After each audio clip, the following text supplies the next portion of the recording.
Shri Venkateswara gold తాకట్టులో ఉన్న మీ బంగారాన్ని విడిపించి కొనబడును.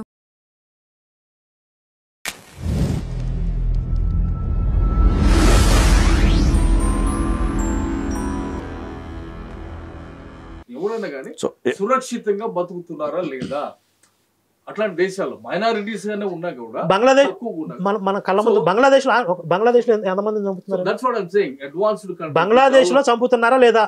ఇప్పుడు పాకిస్తాన్ విడిపోయినప్పుడు భారత్ లో ఇస్లాం అనుసరించే వాళ్ళ సంఖ్య ఎంత పర్సెంటేజ్ ఉంది, ఇప్పుడు ఎంత ఉంది ఒకసారి క్యాల్కులేట్ చేయండి.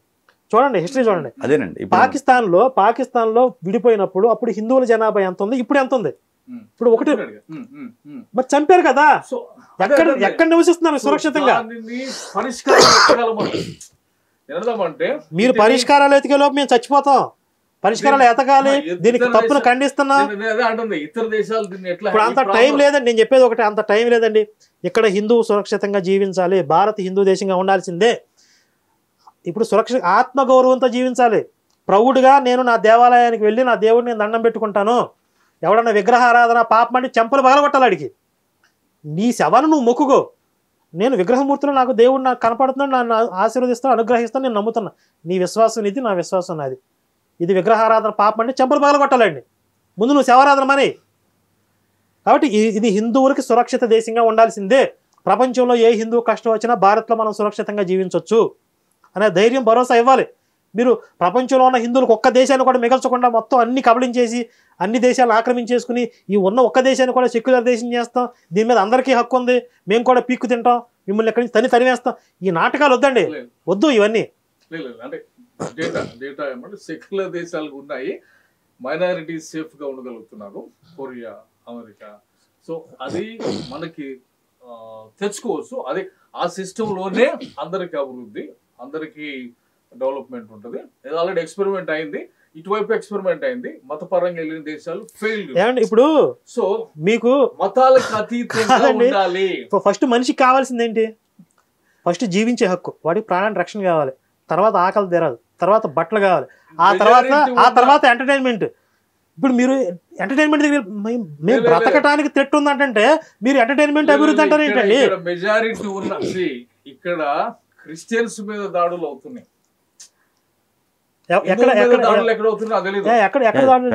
ఉంది కదా, ఇప్పుడు యుద్ధమే జరుగుతుందండి. ఇప్పుడు యుద్ధమే జరుగుతుంది, మీరు ఎక్కడ జరుగుతుంది అలా చేస్తున్నారు. రెండు వైపులో ఉంది కాదు, ఎక్కడ ఉంది కాదు. ఇప్పుడు మనం ఫిలాసఫీ మాట్లాడాం, ఇప్పుడు సాహిత్యం గురించి ఉన్మాదం ఎక్కడుంది మాట్లాడాం, మతం పేరుతో హిందువులు ఎక్కడ చరిత్ర మాట్లాడాం, చరిత్రలో లేదు, సాహిత్యంలో లేదు.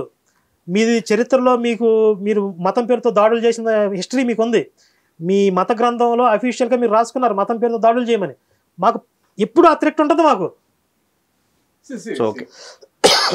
ఏదేమైనా అదే secularism experimented, proven good results.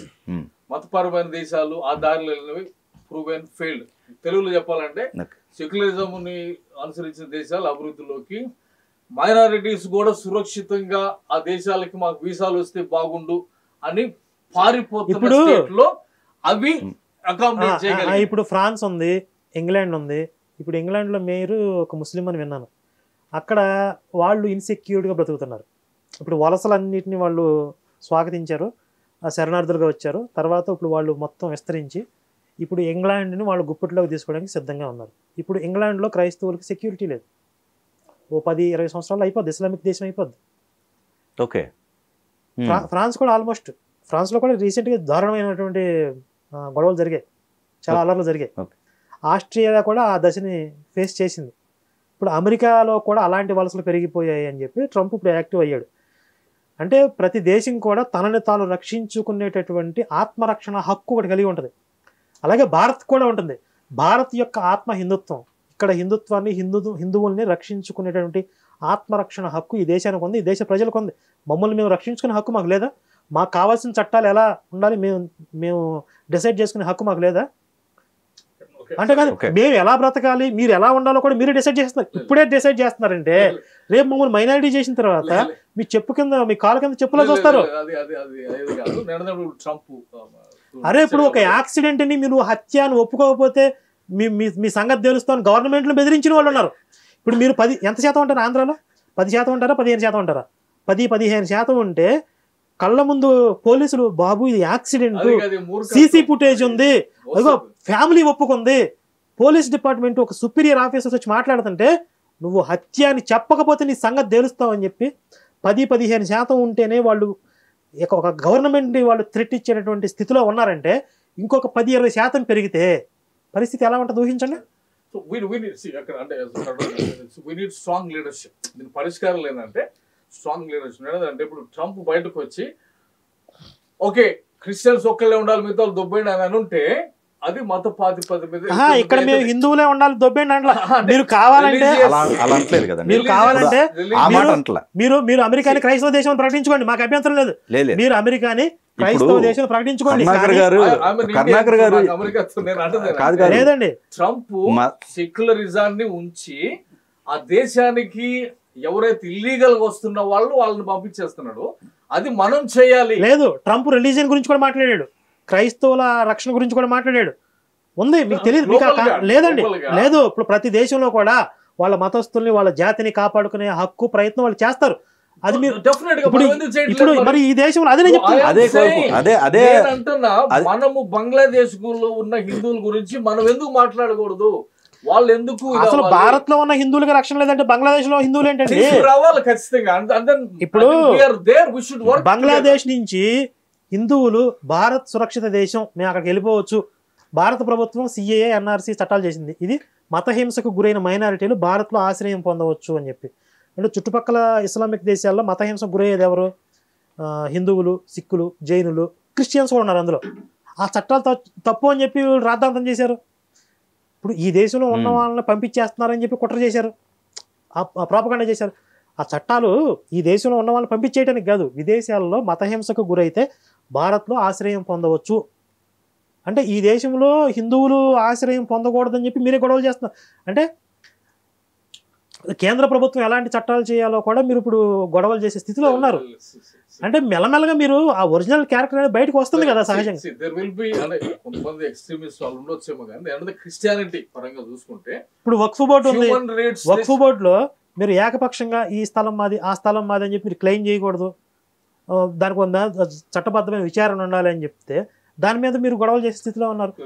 పార్లమెంటును కూడా క్లెయిమ్ చేసి అంబానీ ఇల్లు మాదంటారు. అంటే ఇప్పుడు మీకు కావాల్సిన స్వేచ్ఛ ఏంటి? మీరు చెప్తున్న స్వేచ్ఛ ఏంటి? హిందువుల ప్రాణాలకి, మానాలకి, గౌరవానికి, ఆస్తులకి రక్షణ ఉండకూడదు, ఇదా మీకు కావాల్సిన స్వేచ్ఛ? ఇప్పుడు ఈ దేశంలో ఇస్లాం ఎప్పుడు వచ్చింది? ఈ దేశంలో ఇస్లాం ఎప్పుడు వచ్చిందండి? 7వ శతాబ్దంలో 8వ శతాబ్దంలో వచ్చింది. అంటే ఒక 1300 సంవత్సరాల క్రితం వచ్చింది. కానీ 1300 సంవత్సరాల క్రితం వచ్చిన ఇస్లాం 1500 సంవత్సరాలకు పూర్వం ఉన్న దేవాలయం మాదని చెప్పి తమిళనాడులో క్లెయిమ్ చేస్తుంది వక్ఫ్ బోర్డు. ఎంత దుర్మార్గం ఇది! ఇది తప్పు కదా అని ఇది హిందూ దేశంగా మాట్లాడుతుంటే ఇది మీకు స్వేచ్ఛ లేదు.